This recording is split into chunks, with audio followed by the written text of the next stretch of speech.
Right, okay, we'll move to the next one. So, Mousestick, what was your good point? This one, by the way, because I've usually seen it beforehand. I'm going to fuck it. There better be some amazing angle I haven't thought of this, because this is so self-indulgent. Remember, I'm not from America, Mousestick. I don't give a fuck how people do. So come on then. What was your good point then? Come on, hit me with that. His was mega. It was like Blade might be the greatest coach ever. Great opening point. Like, let's see what Mousestick is bringing. What heavy hitters he's bringing to the table. Come on then. Okay.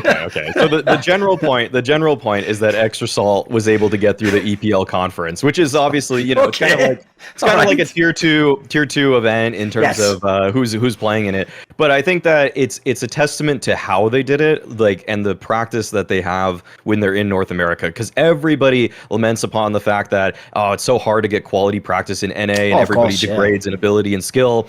But then Extra Salt come into the event with like stats that prove that they like have incredible teamwork, and when you watch them play, it looks pretty good too. Like, they had, of all the teams there, the best trading percentage and the best flash assists per round. So like, it's clear that their practice habits back in North America, despite the fact it's weaker competition, were good enough that they knew their system was effective. And I think the two obvious players I have to highlight who kind of blew me away were ochs, for one, because he ended up with the best stats at the highest at the event. He had the highest kills per round. He had the second lowest deaths per round, and he had the second most multi-kills per round, and they didn't lose the series. And then Floppy did even better against EU competition than he was doing in ESEA Cash Cups. Like, they played Sprout, Renegades, and Mad Lions, and he had I think a 1.22 at the end of the event. And in Cash Cups in NA, he was doing like 1.1, 1.15. Like, they were still winning them, but like, he didn't have to do that much. But when his team's back was against the wall in a lot of situations, it was him coming up with those key multi-frags, especially on the T side, where him and basically anyone 2vx, it's like they can just beat any tier 2 European team. So him in particular, he did better. He had the highest KAST at the entire event, Floppy. So I think that they just kind of blew me away with how good they were, despite the fact they just arrived in Europe.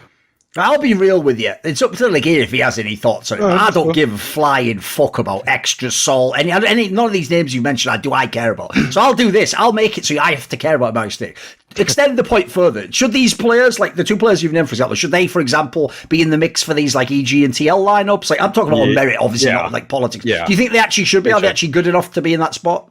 Yeah. So like, the problem with Liquid right now is, they have Elige and Naf, and those are pretty much the only people we know that are sticking around, right? Yes. If you put in Floppy in all of Grimm's positions, he's just going to be better, because the problem with putting Grimm in the spots that Liquid had was that Grimm basically played all the Elige spots before on his old teams when he was popping off and basically like the best tier 2 player in NA. Floppy actually plays the bad roles. Like, he plays that B lurk on Dust 2, the anchor spots on like Mirage, or like, just spots that basically you don't expect people to have star level impact in. It's kind of like, the player I would probably relate him to today is like Shush, like, he's not always given a lot of resources on Heroic, but he's constantly delivering in terms of multi-frag, staying alive. And it's never just like, the thing with Floppy that's great is he never is just like, he doesn't do what Taco did 3-4 years ago, where it's like, oh, he's just staying alive, it's cool, he's buying time. It's like, no, Floppy actually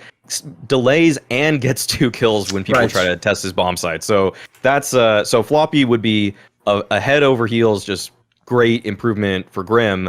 And then ochs, the guy, even when he was playing against teams like at ESL Pro League at Odense back a couple years ago, he was still performing very well against like G2 and North, Astralis. Like, he wasn't performing as well as he is today against tier 2 European teams, but you could see why he was doing well, that he's getting a lot of shots off. It's not just hitting stupid shots, it's that he can weave around opposing offenses and knows like what utility is going to come in his direction, so that he can make for himself a lot of opportunities.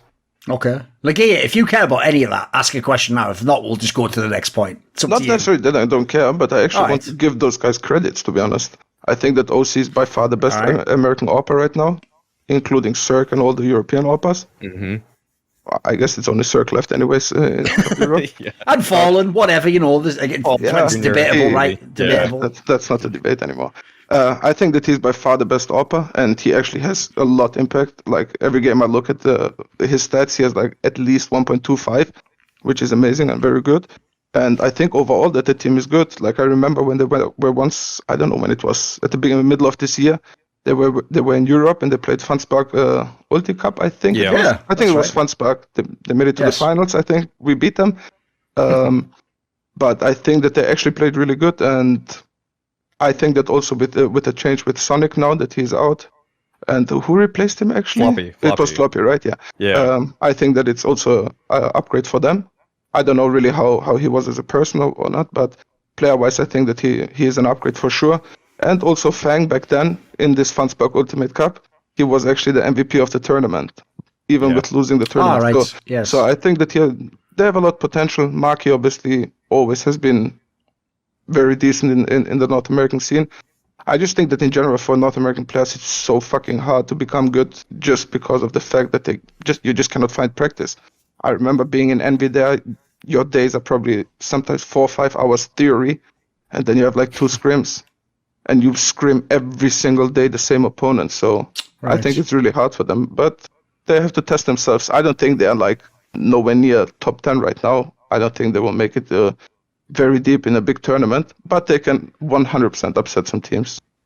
All right, I'll give you a reason, Mousenick, as to why I can agree it's good, because I don't give a fuck other than that. That should have been like mediocre. That should be a 4th category that we could have. No, here's the one angle where it is good.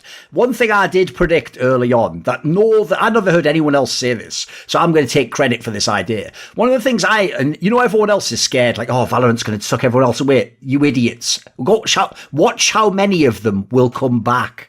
Because here's the other thing people haven't thought through, and this is a real point people are missing. What they've done stupidly is, because the games are similar, they act like the Valorant scene and the esports business is going to be like CSGO. It's not going to be anything like it. Spoiler, Riot will do like an LCS type league. And once that happens, I'll tell you what happened when the LCS first launched in League of Legends. Because, by the way, if people don't know, there was even less teams. There was only 8 teams in LCS for NA and 8 teams in EU LCS, right? That meant if you weren't on one of those 8 teams, you essentially immediately became tier 2. And tons of people, by the way, retired or, played in tier 2 for a while and then didn't get a crack and then, just faded away. And what it means basically is at the beginning of the game, it's like musical chairs, that game that you play as a kid. There's only so many spots. So at the beginning, if you move over to Valorant and you're pretty good, what you're doing right now, essentially at this moment, is you're playing the game of musical chairs and you're waiting for a chair to open when this league begins, and you're going to see if you get one of them. And not everyone's going to. And when everyone either A, finds out it's not as sick as they thought, and by the way, I've heard a lot of even the EU pros say that as well, like they actually regret switching because they thought there'd be more tournaments,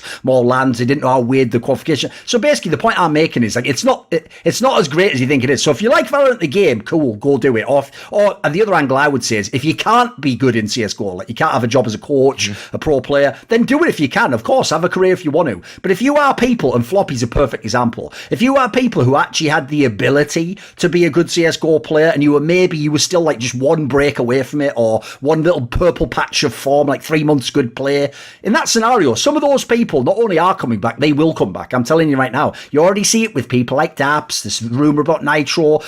What I'll say is this, without making this a Valorant podcast, I'll just say most of the people I've talked to who came from CSGO, who were real pros and went to Valorant, the only ones who really do think it's better would also admit, I'm also not as good enough at CSGO anymore. The ones who were younger, some of them just did it just because they thought they couldn't get in a teammate, or maybe they'd played a whole bunch. Here's another fact that's mad underrated. They played loads of Valorant and we were stuck in the online area anyway, and so they were sort of like, fuck it, I need something new. But they didn't think through that, like, that doesn't mean there's going to be loads of lands in Valorant. So anyway, I'll just say the idea that some of the talents will come back, I think that's good for the future. Obviously in NA it's going to be a bit more debatable because we have to have some teams come back, but spoiler, I'll just give you a little bit of juice here. There's a potential that some of the big orgs, as you've seen people like Cloud9 trying to fuck around and hint at it, I've heard a couple of the big orgs might come back to CSGO actually, and potentially, obviously I can't go further than this because I'm not involved anymore, but a certain project might be possible to run. Oh, I've said it too much. Anyway, whatever. Fuck that, right? But want to see more cool, funny, interesting clips based on topics from my content? Well, subscribe to this channel then, or, be a pleb and don't.